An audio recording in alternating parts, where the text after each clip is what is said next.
I don't know really where to start, but I guess I was always an athlete as a kid. Like I was a soccer player. And I had a moment when we were younger that we moved to the Middle East where girls' sport wasn't as prevalent as it is in North America here, where I grew up. And I had to really figure out what sport meant in my life. So that was, I'm just going to name some moments. And then I studied women's history. So I have a PhD in women's history, and I sort of applied feminist methodology to history and figuring out how we can get women back onto the pages of history. And then I became a pro triathlete for 14 years for most of my career. And after my career, I sort of wanted to figure out a way to marry kind of my passion for getting more women into sport and also creating a better culture for women in sport and active women too, with sort of what I had learned in my pro career in my life as an athlete as well. So that sort of brings me, that was very fast, to where we are today. And now I do CrossFit and I love it. And I'm excited to be on a podcast called The Weight Room because I'm usually on these triathlon podcasts. So it's fun to be outside my norm as well. What is it kind of like to train for so many different events and different, using your body in different ways? Yeah, good question. Well, it doesn't get boring generally, although the long bike rides do sometimes get a little boring.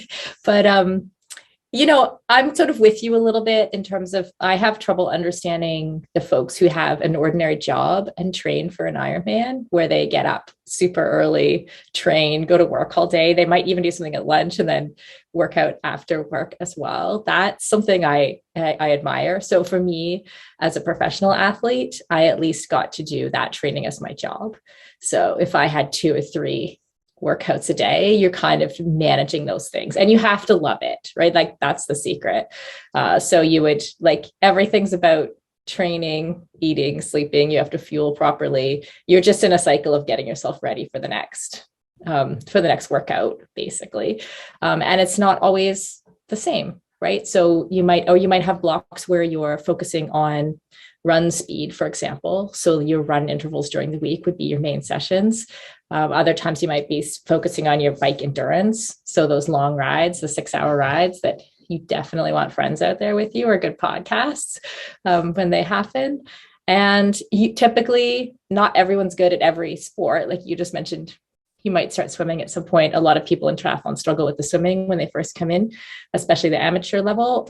So typically, you're always learning a new skill as well, or getting better at technically at the 3 sports. So it is pretty varied and it is very tiring. Like it's different from, I do CrossFit now, so I have a little bit of sense of that soreness that you get from lifting. So I always say, like, with endurance training, you're tired all the time, and with lifting, you're sore all the time. With extended periods of time. And I spend probably maximum, the longest time I've been on the Peloton in once, it was like 2.5 hours. And that was just like a really, really long time. You mentioned like good friends and podcasts and things like that, but how do you really, especially just doing it over and over and over and training for long periods, and then, racing for long periods, like what kind is it a lot of a mental battle as well? Mm-hmm. Yeah. Ironman's all about the mental, right? And how quickly you can not just like stay in the zone, but when you realize you're out of it or you're not focusing, like, so for example, on the bike, you want to focus on technical things. You want to keep your upper body relaxed. You want to make sure your pedal stroke is smooth. Those are the types of things you want to think about when you're cycling. And if your brain starts to wander, which invariably it will, like how quickly you realize and pull it back to what you're doing, I think actually creates success. How well also, I worked with a mental coach for a while during my career, and he taught me to teach the curious part of my brain to work on something else while I was working out, which was a really interesting strategy. So it's like, he would sort of say to me, what are you going to do after your career? I'm like, I don't know. I might write a book or something. He's like, okay, put part of your brain on like ideas for future books or something. And then you never know, you might, because the best ideas sort of come out of when you're not actually thinking. So you never know, you might get an idea for a book or something like that. So like I definitely had quite a few strategies for being able to stay focused for a long period of time. Now, there's times in training when you don't have to stay that focused.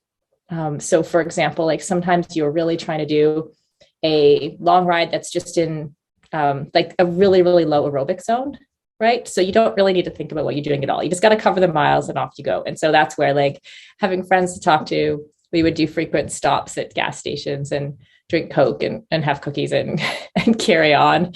Because at that point, it's just about getting enough calories in, right? So those are other things that we did. I think too, like recognizing through the week where your main sessions are so that you can be focused and ready for those, and letting everything, just enjoying everything else, seems to be a good strategy too.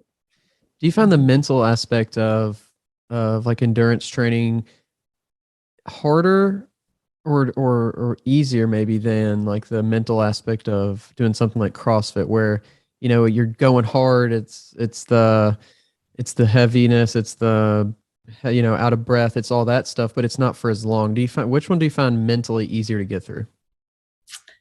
Oh, that's a tough one. I actually find CrossFit mentally easier to get through. I love the variety. I'm also not a pro CrossFit athlete. I've done a few like local competitions, but nothing like in Ironman. So there's not that same pressure to perform.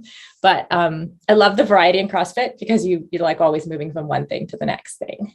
Right. One thing I do notice is that compared to maybe someone I'm working out with who wasn't a pro athlete, is that the point at which I want to give up or I feel that it's hard is just slightly different than as expected than the average population. So I feel like that moment, like I can push through those moments, which also makes it more fun too, because sometimes when it's harder, you feel better after.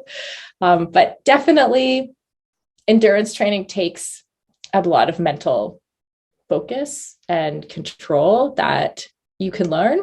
But that honestly, for some people, it would just be too boring. Like I wouldn't be able to continue now. Like once I retired, I was done. Right. I need something that's going to take me an hour a day max. Right. Which is why I floated over to CrossFit. Right. So it's not for everyone, that's for sure. And as we get older too, and for women in particular, it's actually better to do high intensity and to actually lift a little bit, right? So that the maintenance that I get from my cardio background through just that quick high intensity work that I do is amazing. I can still go out and rip out a 5K just from almost zero run training. So yeah, you maintain a lot of your fitness with that short high intensity stuff. Right. So what was it like being an athlete, as a career? Yeah, I think it's different depending on the sport, right? So I was a kid who sat and watched the Olympic Games, and I love to watch the swimming and the diving. And I watched women at the games and I thought, I want to be like that. And as you grow up, you kind of realize, or I realized that being a pro athlete for anyone, but especially as a woman, was a long shot. And making proper money that way was also a long shot, right? So when I saw myself being fairly good at running and swimming, I thought, okay, maybe I could do this pro triathlon thing. So first of all, you have the concern about making money. Like, how are you going to make your money? So for some pro athletes, I'm sure it looks like they get slapped with a giant contract.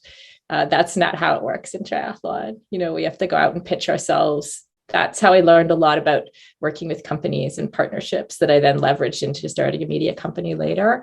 But yeah, you really have to go after those sponsorships and realize where you can add value to companies. And if you can learn that, I see people all the time who just can't figure that out. But if you can learn that, then you can probably be a pro athlete. Almost anyone could, really, if you can figure out how to leverage those relationships. So in triathlon, it's the best thing about it was that I get to focus all my time on training. So I don't have to really worry about any other thing.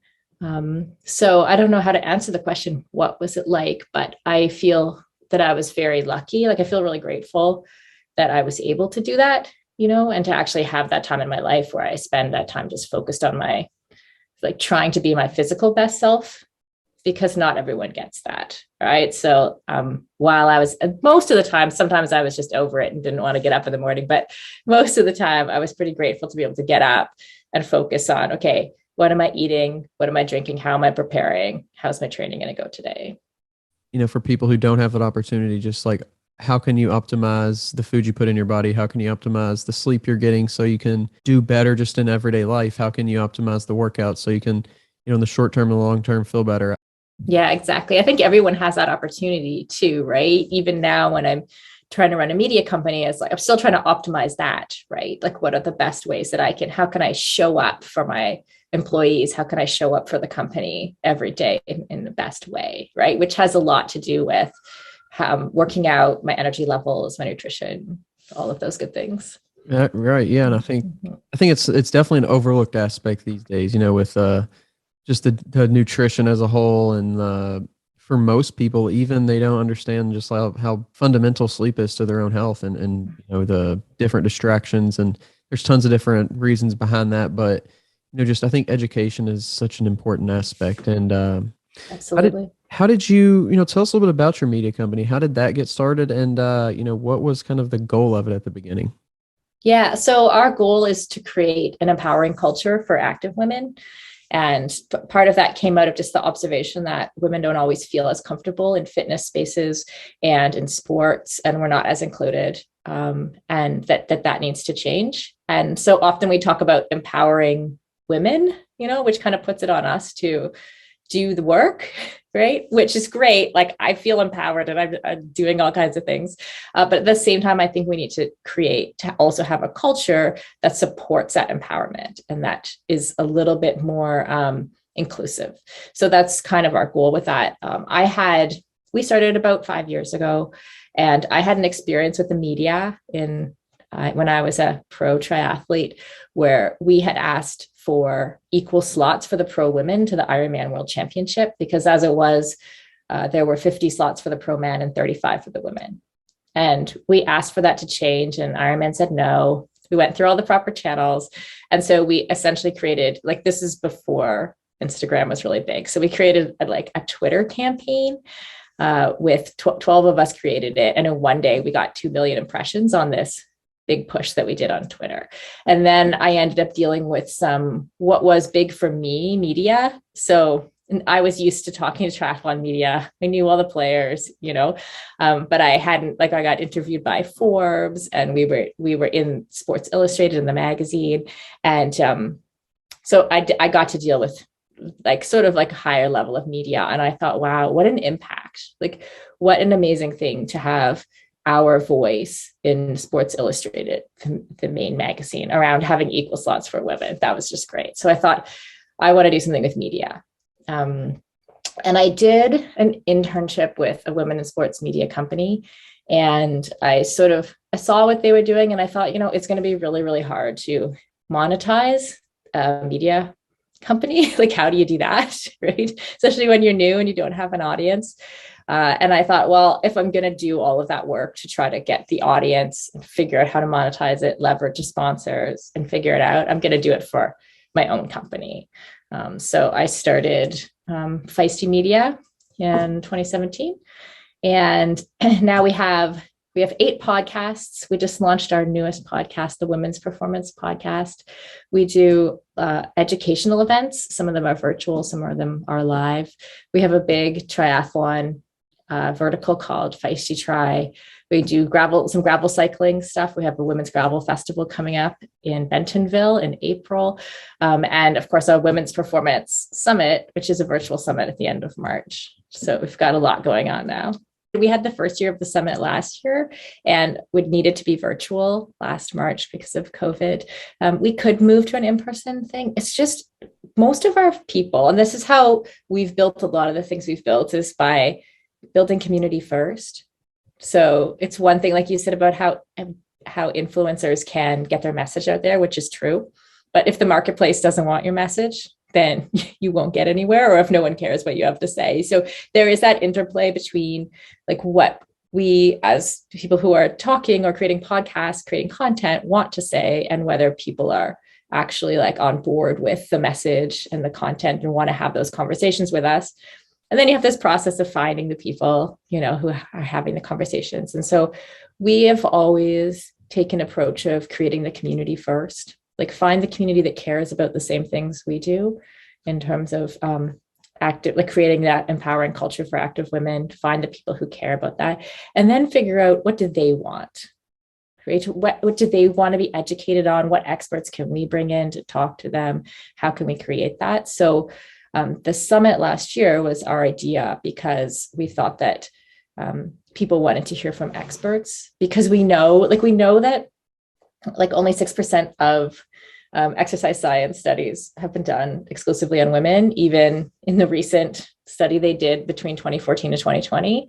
So 6% of exercise science is not a lot of exercise science, right? So how do we get that information into the hands of ordinary women? And we started to put that message out there, and people said, yeah, we want to hear that. And then after we had the first summit, to answer your original question, after we had the first summit that was virtual last March, what our community told us was that they wanted it to be virtual again, because it's more accessible. So they don't have to fly across the country or whatever. But I get a hotel. It's a cheaper price point. It's only $99 for the weekend, and you learn a ton, right? And that's way cheaper than the $1,000 it would be if we were hosting an in-person conference. So we do have some in-person events, because I think connection is super important, and I get Zoom fatigue so easily now.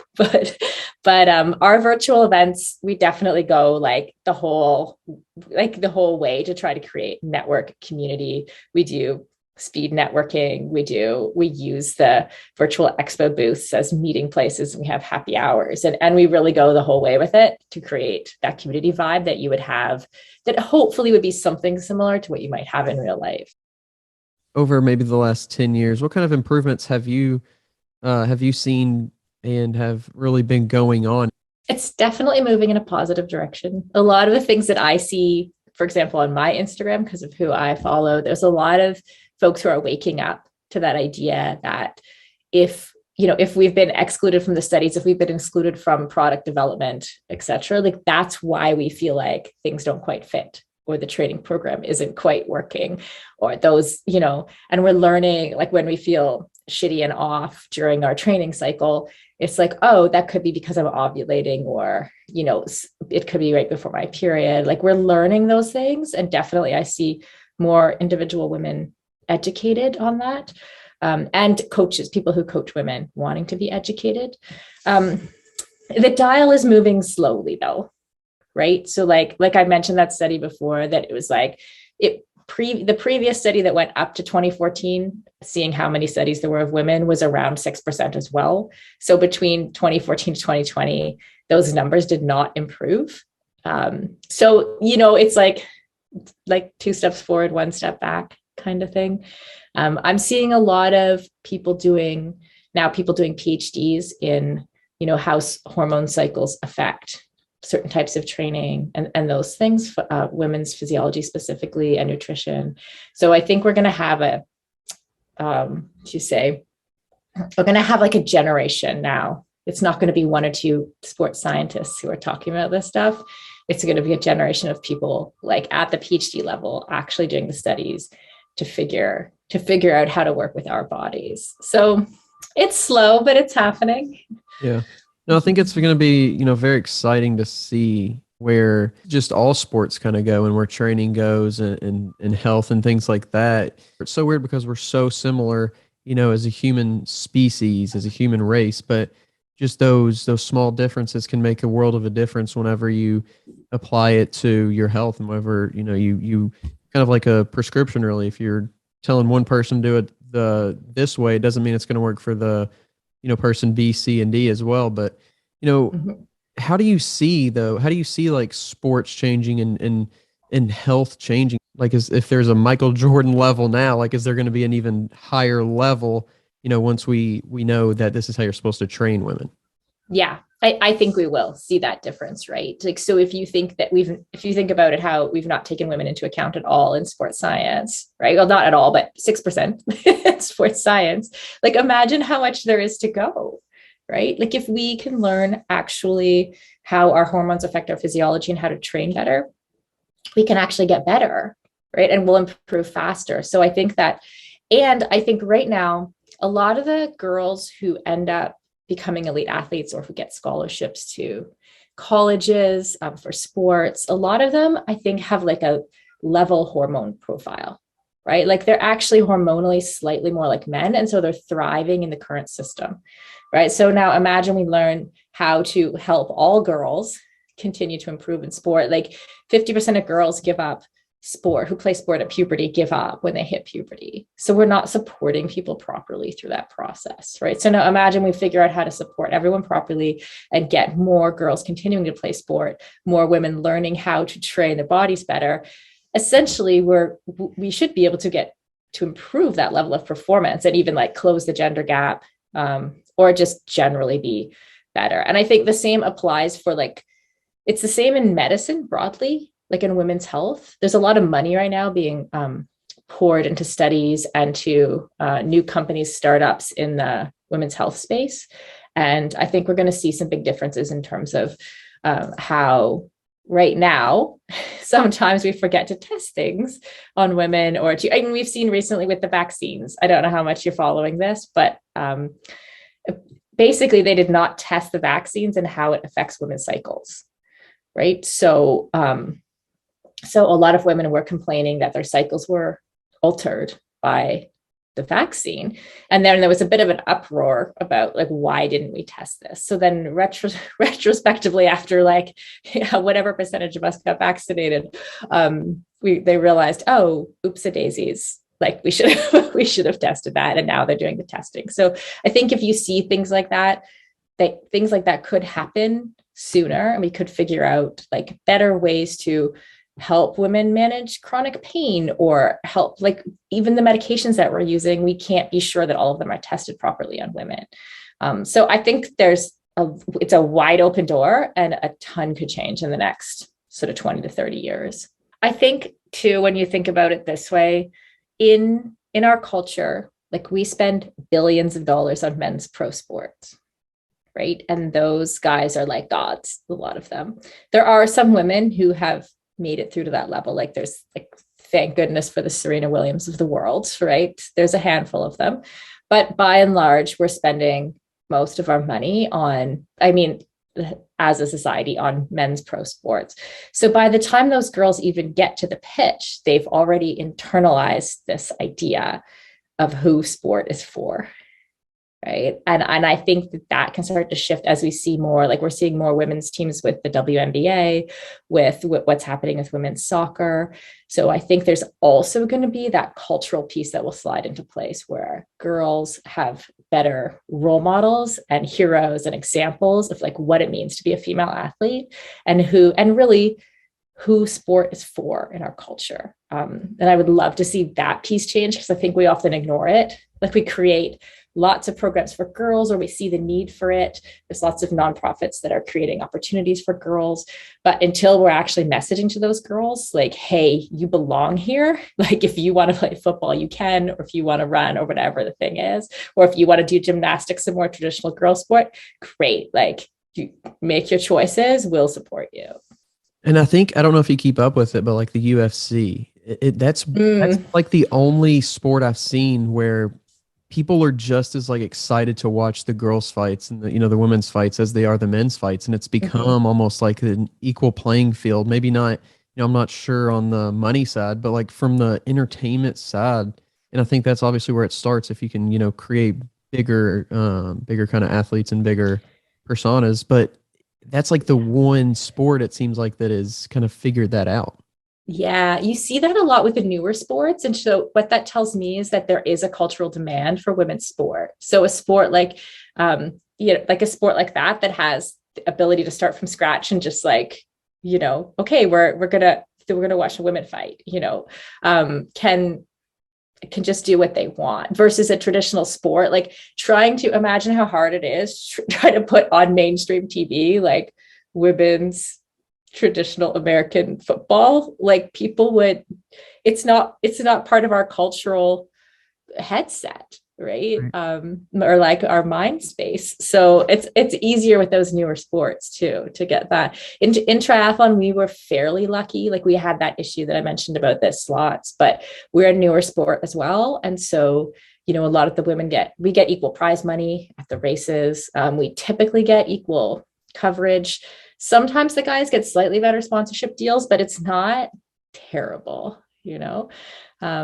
So yeah, I love these. I also, the other thing I love is, did you ever watch American Ninja Warrior? I think it's Yes. called. Yeah. Yeah. Where they created events where the men and women could compete against each other. Right. And those athletes, like all of them were amazing. Right. And that's like, love that stuff. I hope we have more of it. Women playing in the NBA, I feel like is like there's tons of really good WNBA players. There's tons of really good, probably like female baseball, like that would be good in the MLB, or like it just seems like there would definitely be pushback, but I feel like it could, if the talent level is there, I feel like it would be entertaining. It would, over time, it would almost, I feel like, become normalized. And I think that's what we're going to see happen, right? So if you imagine, like, the more we have women on TV playing sports, like the next generation will think that's normal. For me as a kid, really the only time I saw women playing sport was during the Olympics and the Olympic coverage, right? And we know from that people will watch women play sport, and that it's interesting because people watch the women's sports as much as the men's when it comes to the Olympics. But then most of the rest of the year, on mainstream television anyway, it's not, the women aren't covered. So, as we see more and more of those things hitting the mainstream, it will be normal. Like, so for my daughter, it will be normal to see women as athletes. And then we won't have, like, that pushback will just start to, like, essentially die out of the culture, right. Yeah. So where do you see women's performance? Like, where do you see it heading in the next 10, 20 years? Yeah, I think there's an interesting thing happening in the intersection between, like, tracking our cycles, understanding how to train with our cycles, and tech, right? Because, right now it's a pretty difficult process to you have to track your cycle. You have to know it gets altered a lot. You have to know where your hormones are every day to know what training to do. But what's going to happen is that there's going to be some tech products, like, like a Whoop or an Oura Ring. There's all these things, the patches that take your blood sugar, like, these things are happening in tech already. So whatever that tech is, that's going to be able to track our cycle for us and tell us how to train with our hormones on any given day, is going to revolutionize women's training for everybody, right? Not just for elite athletes, but also for elite athletes. So we'll see that level rising. And then when you think of, like, the different life stages for women, like through puberty or through menopause too, that tends to be a bit of a shit show right now, right? We're going to learn how to get through that better, how to maintain good exercise levels, all of those things.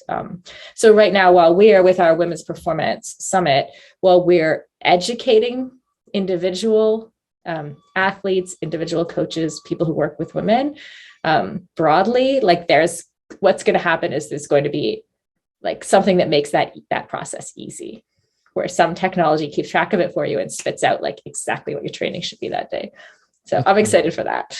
Appreciate you coming on and just sharing some time with me here today on the weight room. Awesome. Well, thanks, Daniel. Thanks for having me. Absolutely. And if you want to let people know real quick where they can find you on social media and websites and stuff like that, that'd be cool. Sure. So for Feisty Media, we're livefeisty.com. And we also have womensperformance.com, which is where you can go to find out about the Performance Summit and the podcast that we just launched around that. For me, I'm Sara.Gross, at Sara.Gross on Instagram is the main place I do my posting these days. So you can find me there.